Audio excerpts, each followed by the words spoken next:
What is going on?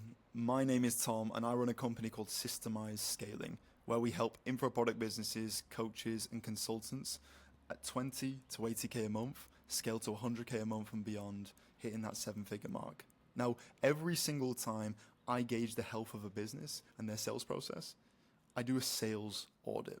Now, this is where I pretty much see what I need to change first and what are the needle moving tasks that I can change to actually add revenue to this business. Now, in this video, what I'm going to be going through is exactly my step-by-step process and how I actually gauge the health of these businesses and conduct a sales audit. Let's get rocking and rolling. So in a sales audit, what I'm really going to gather is a few metrics, okay? Cash collected, the pricing, etc. And the first thing I want to do is just go through the top of funnel link. Okay, I want to pretend to be a lead so I see what the whole process is looking like and how easy it is to book in a call. Okay, so I'm going to book in a call, and what I'm looking for here is, first of all, how far does it let me book out? Okay, it should be no more than 3 to 4 days. If it is, the show rate's going to plummet. Next one, what reminders do I get when I book in a call? Is it text? Is it email? Is it a call? And how many of each? Is it too much? Is it too little? Too much, people are going to get pissed off, probably cancel the calls. Okay, after that, what pre-assets am I getting sent and how is it worded? How am I getting warmed up? Okay. In terms of the metrics, I look at a few things. Show rate, close rate, offer rate, what's the CRM structure looking like, is follow-up happening?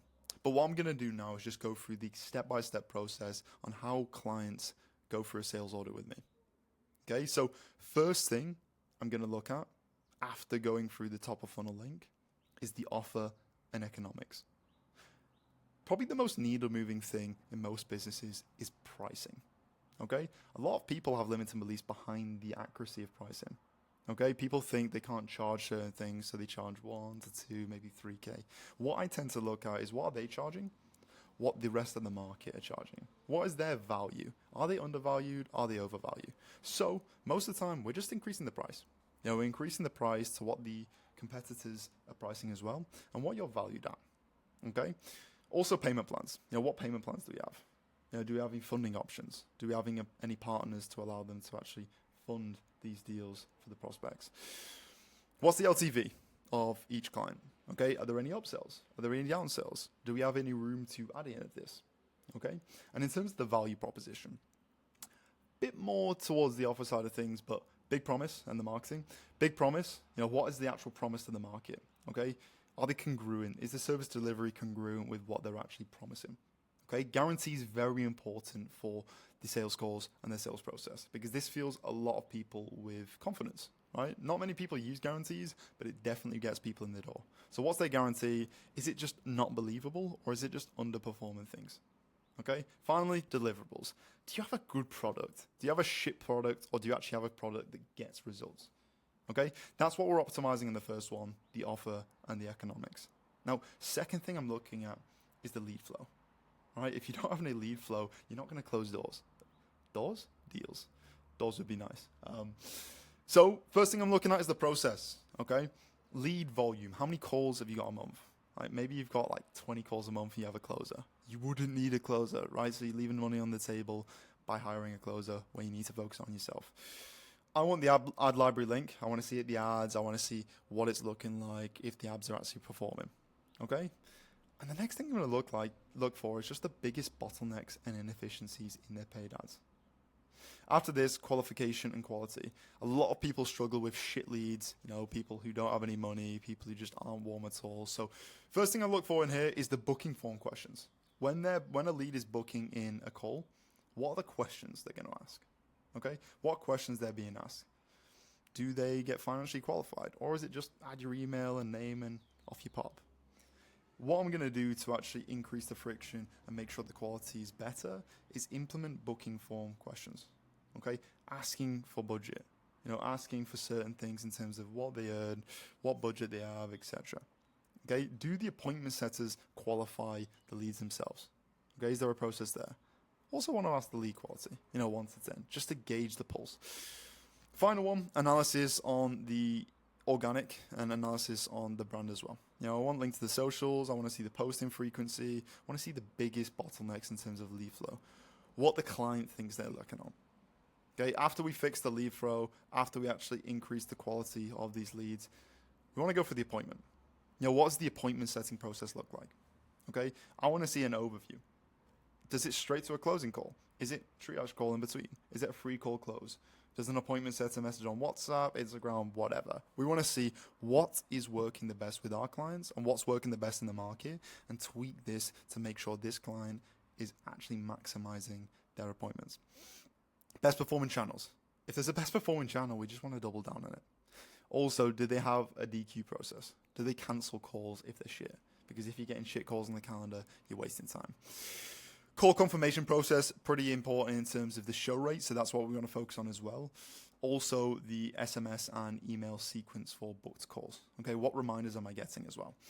Appointment setting script is super important, so what we want to do is analyze that, see if appointment setters are being too pushy, see if they're actually providing value or they're just being super salesy. Okay? In terms of analysis, biggest bottlenecks, that's what we're trying to look for in the appointment flow. Also, I want to see all the booking links, not just the top of funnel, different booking links, whether it be in YouTube, whatever. Next is the actual deal flow side of things. One of the most needle moving tasks is just focus on the sales process, the sales calls. So I want to see the sales script. You'd be surprised how many businesses have shitty sales scripts that are just completely outdated. People don't realize this market changes quickly.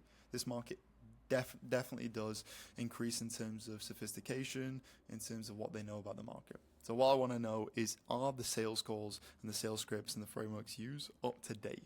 Are they effective? I want to look at 2 sales calls from each category, closed and lost, just to see what the process is.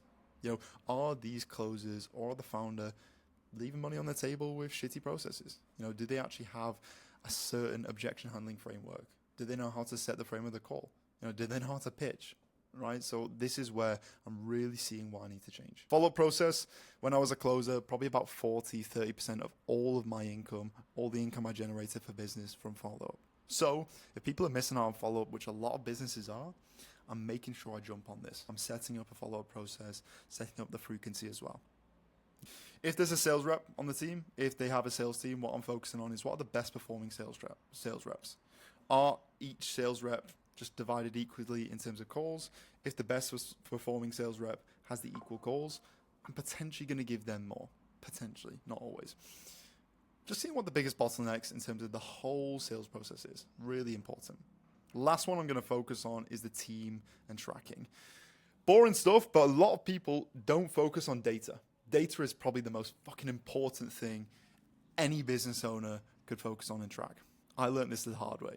Now, first thing I'm going to focus on in team structure is how many closers and setters are there on the team? Is there an imbalance between closers and setters? Is there more setters and setters? Is there enough setters working for the closers? Right? If there are, we're cutting a few, we're adding a few. This is where I'm going to gauge if we actually place closers or setters into the business and what we need to do. Team comms, not really too important. Next one is the team meeting schedule. Very important. Very, very, very important. If you're just meeting up with a closer once a week, likelihood are they're not going to be the most focused. You don't have a good pulse. What I learned from David Dre, the ex-sales executive and manager from consultant.com, is you have to have a good pulse on the sales team and the company, right? You've got to know what's going on a day-to-day basis. Now, if you're not having regular sales team meetings, you're not going to know. You're not going to be able to gauge what the vibe of each closer and setter is, where the head's at, if they want to leave or not. You have to have that pulse with sales team meetings. So what I'm focused on here is how often the team meetings, what we need to change, what we need to add or take away. Tracking, very, very, very important. Data, if it's inefficient, if it's not tracked properly, you're cooked. There's no chance of you getting to over 100K a month. So what I want to see is the end of day report template. I want to see what metrics are being tracked, what questions are being asked on the end of day report. Then I want to see the data tracker and CRM for the end. Okay? I want to see what data is being tracked, what all the metrics are, and what can I focus on first. I can't stress enough. This is the most important thing of a sales audit and growing businesses. You've got to focus on one thing at a time. There's no point in focusing on 10 different things because, first of all, you're not going to know which one's actually making the change and which one's actually making the improvement. And second of all, that's when you start to overcomplicate things and just change things that maybe don't even need to be changed. So you want to focus on one thing, probably the most needle moving thing to help the business grow, and see what's the main inefficiency. Focus on that, see the outcome. Once the outcome is actually positive, and once you've actually increased the revenue, increased the profitability and the efficiency of the business, that's when you can focus on the next metric. Last bit, CRM. Like I said, follow-up super important. So what I'm looking for in here is it a mess? You know, do they have a systemized process for the CRM? Do they have certain opportunities in the right order? Do they have a follow-up process? What are the leads looking like? Are there tasks? Are they utilizing leads from months and months and months ago? That's exactly how I do a sales audit and what I focus on when I'm working the businesses. If you're a business owner in the info product space between 20 and 80K a month and you're not too sure what is lacking in your business, you know, what are the inconsistencies, what are the inefficiencies, and you want me to conduct a sales audit free of charge onto your business just to help out, feel free to drop me a message on Instagram and message me sales audit, and I'm happy to help out, give you an idea in terms of what the health of your business looks like. Let me know if you need anything. Drop me a message. Have a beautiful rest of the day, guys. Bash.